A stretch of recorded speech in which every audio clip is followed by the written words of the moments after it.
Alam mo ba na sa halagang 4 pesos na puhunan bawat isa, pwede ka na makaipon at kumita ng 48,000. Oo, o higit pa sa loob ng isang taon. Kung ikaw ay magbebenta ng 26 cups kada araw, yun na yung pinakakota mo kada araw. Bongga na, di ba? So, ayan, maganda tayo ng tray na may parchment paper. Kung walang parchment paper, parchment paper, huwag ka na maglagay. Oo. Tapos, lagay tayo ng Menu Magic na jelly powder. Ang flavor ay, ano ang flavor yan? Americano. Kape. Oo. Solid tong ano na to ha, jelly powder na to. Hindi naman sa ano siya. Pero, hindi naman sa flavor, malaki ko siya. Pero, sa lahat kasi nang natry kong coffee jelly flavor sa ano, oo, sa mga ganyang jelly powder, ito na yung swak na kung gusto mo makatipid. O kasi ito, ang tapang talaga ng flavor ng kape. So, hindi mo na kailangan magdagdag pa ng ilang perasong, ano dyan, kapeng matapang. Instant coffee, hindi na. Tubig yon nilagay natin. 6 cups yan. Tapos, hindihan natin ng kalan. Tapos, diretso ka lang sa paghalo. Sa paghalo nito, gradually lang. O, pag tingin mo, pag halimbawa, nalusaw mo na yung coffee jelly, pwedeng, coffee jelly powder, oo. Ayan, hinto ka na muna. Tapos pag tingin mo malapit na kumulo, tsaka mo siya haluin. Ganun lang. Pagka ganyan itsura niya, ayan o, yung medyo parang may namumuo pa. Parang lumot-lumot yung itsura. Hilaw pa yan. Oo, kapag ka sa tingin mo nalusaw na yung ganung texture, yun yung signal na pwede mo na siyang ihango. Or kapag ka ganyang may bumubula-bula na at usok na siya. Hindi mo na siya kailangang intayin pang kumulo. Oo. Yan yung isang ano natin, strategy para mas makatipid ka sa gas at sa time. Lalo na ngayon, ang mahal na ng gas. Oo. Okay, pagka patay ng kalan, isalin na natin siya sa tray. Salin mo lang siya.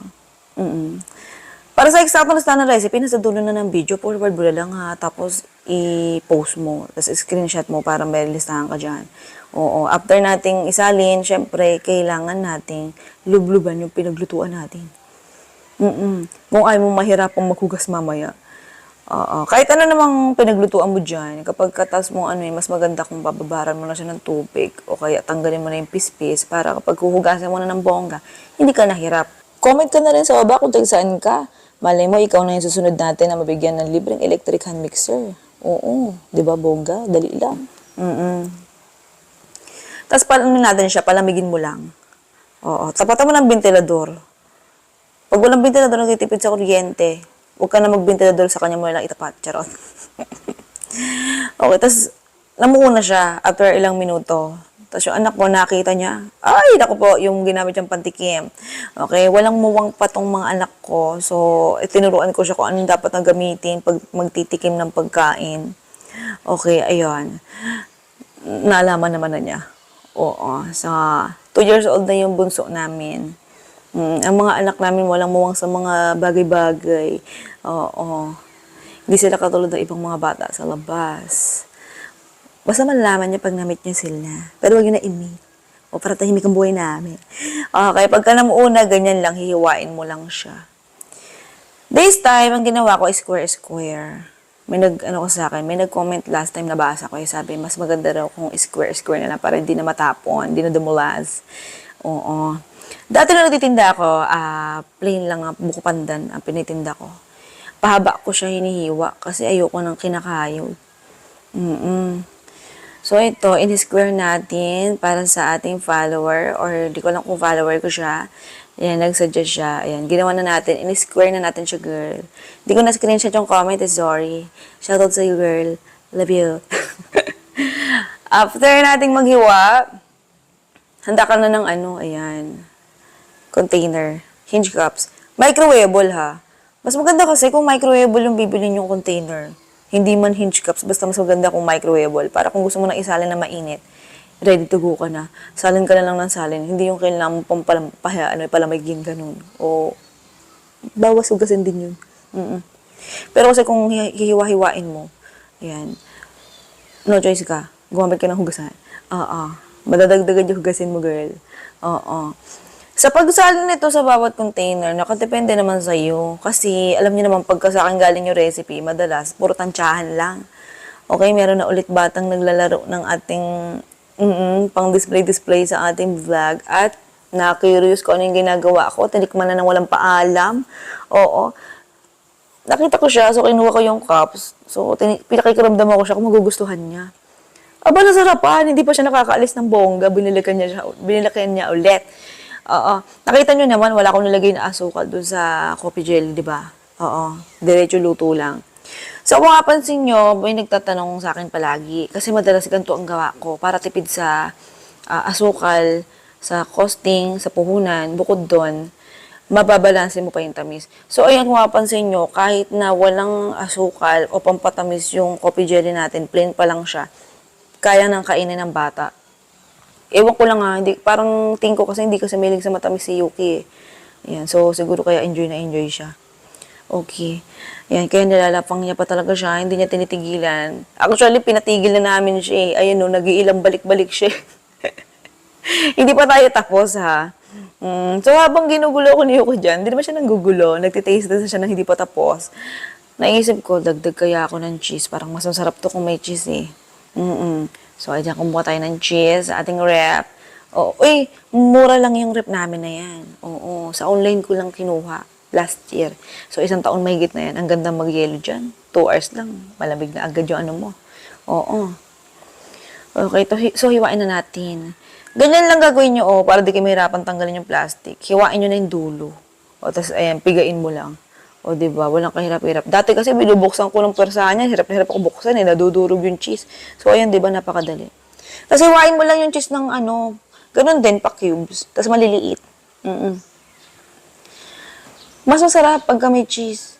Oo, nagpo-complement yung lasa ng pait, ng tamis, at saka ng alat.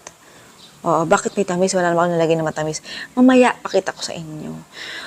Lagay muna natin tong cheese. Kalma lang muna. So, mapapansin nyo, nagkamay na naman ako.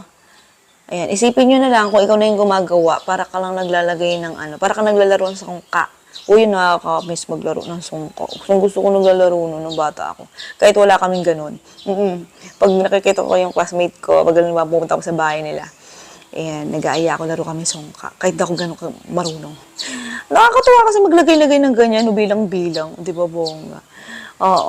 Tapos huwag kayong mag-alala sa mga concern dyan, ba't di ako nagpa-plastic gloves? Meron naman. Kaya lang kasi, much better kasi, mas komportable ako kasi pag di ako nag-gloves. Hugas na lang ng kamay.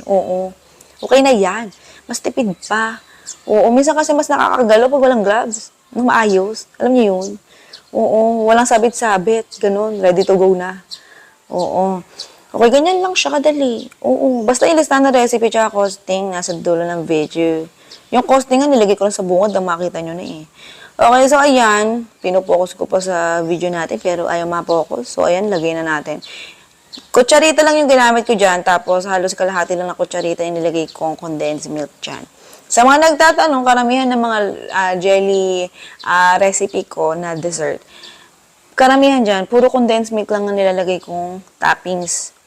Kasi nung nagtitinda ako, yung buko jelly na tinitinda ko, ang layer niya, plain white, tapos buko pandan yung nasa taas. Yan lang ang pampalasa ko. Ang benta, sobra. So, ayan, itong mga pinapakita ko sa inyo, mas pina-evolve na natin yung outcome. Dati kasi, mga plastic cup lang na sobrang mura ginagamit ko sa street food. So, ito, mas maganda nyo siya. Pag mas maganda kasi yung packaging, yung lalagyan ng pagkain nyo, mas nabibigyan nyo siya ng presentableng basta yun na yun. Tsaka presyo, mas maganda. Syempre, sasama mo sa costing yung container. So, after nating matakpan, alam nyo na ang gagawin. Syempre, dapat ilagay mo siya kahit sa chiller lang. Okay, sa rep. Pag wala kang rep, lagay mo sa styro chiller. Ganun lang gamit ko dati. Kahit nung nagtitinda ako sa labas para malamig pa rin. Ganun. Styro chiller. Mura lang naman styro chiller. Para tilihin mo lang malinis para maraming bumili. Masarap yan. Super. Ito yung tipid version ng ating, coffee jelly. Pero mas pinasarap.